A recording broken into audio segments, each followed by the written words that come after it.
what does a supervisor look like? And this is called the supervisor profile. What are components of an excellent supervisor? And I've really narrowed it down to 3 components. The first one is that you're organized. And this is extremely important, that before that new hire walks through the door, whether that's a graduate assistant or a student worker, you're prepared for that particular employee. And what I tell employees is just to get a manila file and start adding to that file of documents and information that you want that particular new employee to have. In your handbook on pages 1 through 3 is a checklist, and this checklist is excellent, and it just provides you with different things that you need to provide that new employee as they enter their working day. Now, every office and department on our campus is so different, so what I suggest is that you make it specific to your area, specific to the needs and what you want that particular employee to accomplish. So I say look over that checklist, check the things that are priorities to you, and from there decide, okay, now I've got to pull information together in order to complete that component. So starting with a checklist and making sure that you're organized is extremely important. The second component of the supervisor profile is to be a good communicator. How you communicate, when you communicate to your employees, and what you communicate to your employees is essential on setting the stage for them to be successful in your office. So when you can communicate, for example, do you only communicate to them when they're brand new and walk through, and then once you release them, they're on their own for the rest of the semester, the academic year?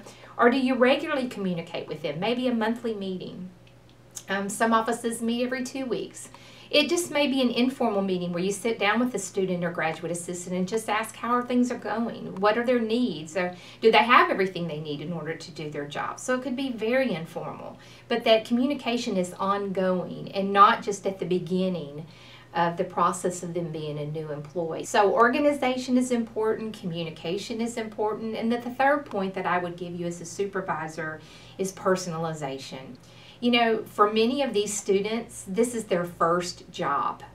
And so they're going to be naive, they're going to be green, to put it bluntly. They're just going to have lots of questions, and it is your role to train them to fulfill the job expectations, but also just to develop them as a person and to help them grow as an individual. So those are things to think about, and to be real with them, to be honest with them, to create a culture where they feel it's okay to ask questions.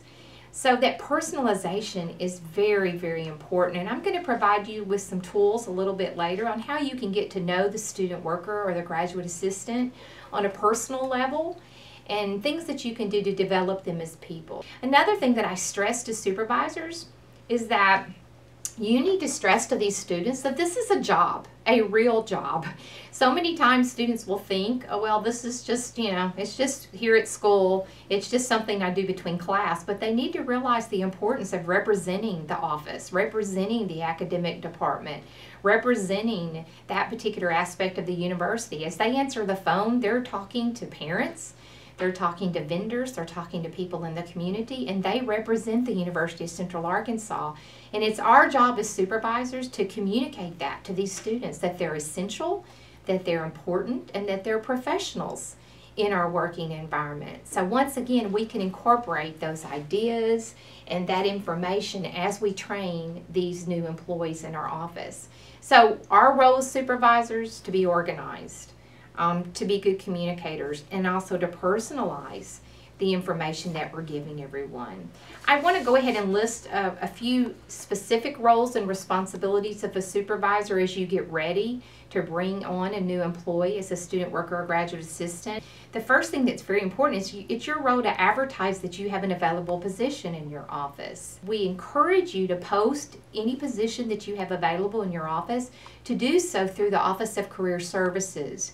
They will list and post all of the jobs that are available on our campus on their website, so that students from all over the state as well as outside of the state can go to the career website and see what positions are available. Many times a student worker or graduate assistant position was open, and the students would hear about those openings from a friend that already worked there or from a faculty member that was already working there. And so by the time a student that was new coming to our campus heard about the position, it would already been open and then filled. And so we heard many complaints about students that didn't know how to network or were brand new to the campus, that just didn't know where to go or how to find out that there were positions available. So we encourage all of our departments and offices on this campus to please, once you know you have a position, to post that on the internet through the Office of Career Services. And then once you hire that person, making sure that you do all the proper paperwork. And that can be a little bit overwhelming. In the handbook that I referred to you earlier, pages 7 through 36 list every single form that you will possibly need in order to advertise a position. Also the forms that you'll need to give the student or the graduate assistant as they prepare to be considered as an applicant. So please look through those forms. Once again, they're in your handbook, and there's also hiring policies and procedures of what kinds of things you need to do through financial aid and accounts payable, through HR as far as the pay stub and how they submit information in order to be paid. So all that information is there for you to review. Another thing that's very important is not only advertising the position and making sure that you've done all the paperwork, but educating the new employee with your policies. You may want to write these out so that you have them available to give any new employee that comes through your doors. And of course, all the things that I'm talking about this evening on training a new employee is part of that educational process. Another thing that I would like to mention is establishing a positive workplace environment. From the very beginning, you want this student to feel comfortable. You want this student to have an idea of what the norms are, what the culture is. And there's a couple of things that I do just to help a new employee feel welcome.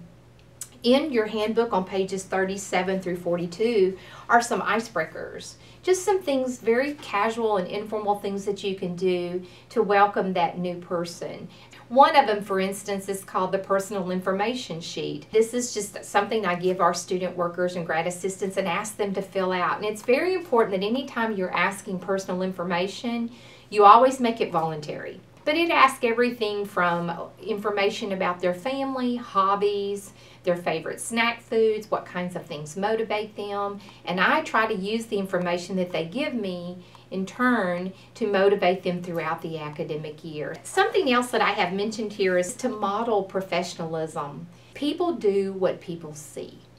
The students that work with us on a daily basis are watching us, and it's important that as they watch us, we model the very behaviors that we expect them to perform in that work environment. So think about how you come across, how you answer the phone, how you respond to people, how you utilize your computer, and just realize that these students are watching you. And the last one I want to mention is creating opportunities for feedback and growth. Once you identify things that you see that your students are doing well, verbalize that, affirm them that they are doing those things well as a young professional, and they'll retain that and remember that the rest of their life. I had a student recently that emailed me that worked for me about 8 years ago, and she was bringing up something that I had told her about difficult people. I do not remember anything, but it was just a reminder to me that these students take every word to heart, and they do remember many of these things and carry the things that we teach them out into the professional world. And you never know, years later you may hear back from one of those students and how something you said makes a difference now in their life and in their current professional careers. So just think about that and just realize the words that you say are very, very important. And not only the positive affirmation that you give them, but just tips on things that they need to work on. It may be a conversation about professional dress, or it may be a conversation about how to answer the phone properly, or how to, have a smile when people walk through the door, or give people eye contact and the importance of that. So those are things that you're teaching them about your current office, but those are the skills that they will carry forever. So ongoing professional growth is very, very important.